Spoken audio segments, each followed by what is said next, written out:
Welcome, Commissioner Knight. Thanks for joining us to talk about budget adjustment. I believe this is your first time in here in the new biennium. Yes. I would love a chance for us to all go around and introduce ourselves, have you introduce yourself, tell us a brief about your agency, and then we Yes. dive into the substance of the matter. So I'm Emily Kornheiser. I think we know each other from. Nice to see you again. Bill Canfield, Fairhaven. Teddy Wazizak, Berry City. Nice to meet you. Carol. Hi, Carol. Rebecca Holcomb. I saw her in the hallway. Okay. Might have helped us, Lyndon. Good to see you again. Mark Igloo. Nice to see you again. Jim Mass. Hi. Good to see you. Carolyn Brannigan, Franklin County. Nice to see you. Bridget Burkhart from South Burlington. Great. Nice to meet you. Charlie Kimball from Woodstock. Welcome back, Charlie. Good to see you. Happy to be here. So Wendy Knight, Commissioner of the Department of Liquor and Lottery. April, it will be 4 years since I've been at the department. I first was appointed as Deputy Commissioner, and then I was promoted to the Commissioner in December. I was the Governor's first Tourism and Marketing Commissioner from 17 to 19. And then I took a hiatus to go help my brother run the family business, which he successfully sold, and now he's retired living in Georgia. And here I still am. Happily, I will say, I love Vermont, and I really love my job. It's a real honor to work with the people that I work with at the Department of Liquor and Lottery. We are given the authority by the state to run two businesses, and they are called enterprise funds. And so we have the Division of Liquor Control, which is an enterprise fund. As a control state in Vermont, that means the only place that you are able to buy distilled spirits is through an 802 spirit store. Whether you're a bar or a restaurant or a ski resort, or you're a walk-in customer, that's where you purchase the alcohol, the liquor. And then the state collects the revenue from that. We run another business, the Vermont Lottery. That's also an enterprise fund. And so the revenue that we generate there, the contribution of the tax revenue goes to the education fund. We have a third portfolio. It's not a business. We're just solely regulatory authority over online sports wagering. And that's what we launched January of 2024. So we've just wrapped up a calendar year. And I'm going to, no, I guess that's not this committee. Well, I have some data I can present at some point if you're interested. And there we basically capture a revenue share. So we allow operators, we have a relationship with 3 operators. We did this through an RFP. So we have FanDuel, Fanatics, and DraftKings. We give them permission to operate in the state. And then as a result, we take a revenue share from that. So we've done, I would say the first year is all about building.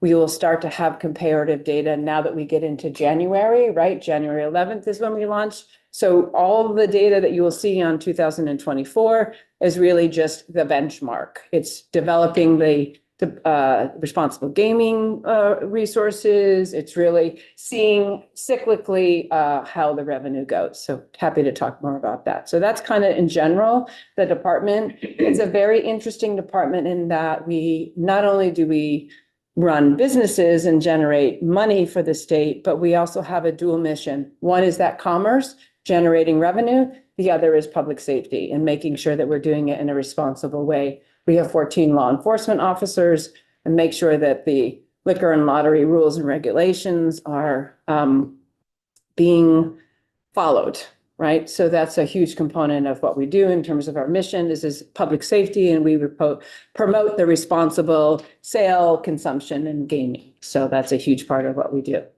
You want to talk about the BAA?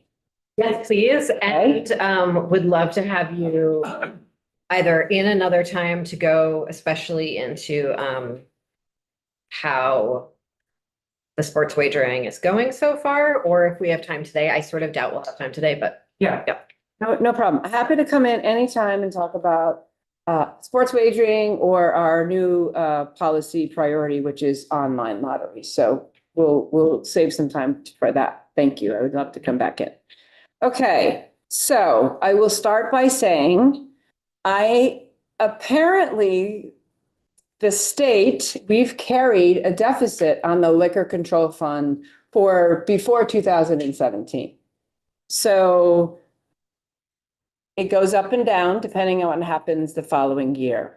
This year, the reason you're seeing the budget adjustment at going from $20 million to 9 million and change is because, and I think you've heard this from Commissioner Gresham, the fiscal policy is, okay, we don't want to be carrying deficits, so we're going to zero that out. And the reason we were able to zero that out is because there was a surplus, and it was the Finance and Management Department that said a good fiscal policy is we zero those out. So the reason because we're zeroing that out or recommending that we zero that out, you will not see $20 million in direct app from the Liquor Control Fund. What we're suggesting is that it be $9 million because we want to zero that out.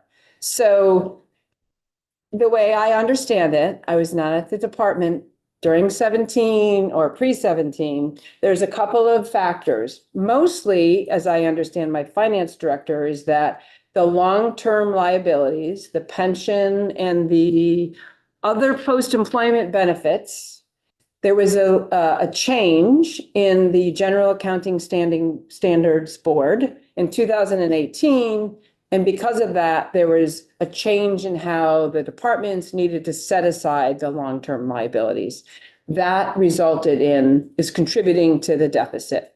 I'll give you an example. If we did not have those long-term liabilities the way they're obligated, the net position of the department liquor control fund for FY24 would be 1.9 million positive. And so I understand that you sort of had this standing deficit that you were just carrying forward mathematically, and you are clearing it up. Are you going to continue building a deficit into the future? No. Great. No. So the way we're doing things is here's the way we're doing things. You have revenue, you have less your expenses, less your long-term liability. There you end up with a net profit. That's the number that we need to be identifying for finance and management that we have available to contribute to the general fund. Delightful. Thank you. So, any other questions? Yeah, Representative. Yes. Because it happened before your watch. Yeah. Can you say if it happened all without one accounting change, or was it? No, there are a couple other things that happened. So in 2019, there was a change. Again, I was Tourism and Marketing Commissioner. I wasn't Liquor and Lottery Commissioner, but I know about it because I was in committee as the Tourism and Marketing Commissioner. The excise tax for Vermont, or not Vermont Spirits, excise tax for suppliers was 25%. Right. So there was up to if I remember correctly, it was up to $500,000 in sales. Beyond $500,000 in sales, you would have a 25% excise tax. All of our suppliers, international and national suppliers, are paying a 25% excise tax. There were a couple of Vermont manufacturers, Caledonia Spirits and Whistlepig, who were about to reach that $500,000 threshold, and they were going to end up paying 25% excise tax. So there was a change where we collectively made that 5% excise tax. And the department at the time, a different commissioner said that they would, to make sure that the state didn't lose money, they would make sure that that was incorporated into the markup. So the money would come in a different way. And that was through a direct application. Did Adam talk to you about direct application? So certain enterprise funds, you have what's called a direct application. And that money is taken in the beginning of the fiscal year. So in July, the department would transfer, or finance and management would take out whatever was agreed upon between the department and finance and management. So that first year, and can send this to you, what's called the fund deficit sheet, right? It shows that first year after that excise tax change was passed, all of a sudden you see like a $23 million direct app, right? That's reflective of that change in law. Then it was during COVID, and we were seeing a lot of alcohol sales. The bars and restaurants weren't open. People were at home. And so you saw sales revenue increase And so finance and management was continued to take more of that direct app. So you see 23 million, whatever. Then we had the negotiation with moving the ready-to-drink spirits, canned cocktails into the private sector to grow those revenues. We wanted to make sure that other people wanted to make sure that the department wasn't going to lose that tax revenue. Committee. Yes, exactly. And Chair Ansel, the bargain was we would put in a specific amount for those 2 years. And that's why you end up seeing 21 and 20. What that did is it just compounded the deficit, right? We're just running a deficit. So there are a few other things that are contributing to the deficit. But the idea is to zero that out and to have the fiscal policy of not running deficits. Thank you. Thank you. Any other questions? Okay. So much for your time. Thank you for listening. For time to talk about sports wagering and Yes. lottery. Yes. Is the lottery conversation a post-budget conversation or can we have it pre-budget? I don't know the answer to that. Okay, well, let us I know. mean, the budget, the governor will give us, release its budget on Tuesday with a budget address and then we start talking. Thanks. Thank you. Appreciate your time. We are done for the morning at 1. We are doing something else. Ashland's here from the treasurer's office. Hi, Ashlyn from the treasurer's office. Do you want to sit in the chair? Great. So good morning, Good everyone. morning. Thank you for joining us.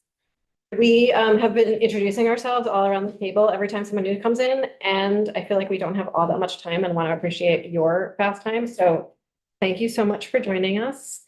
This is our first opportunity to talk about abandoned property and the universe of escheats, and would just love a quick overview of that section of budget adjustment.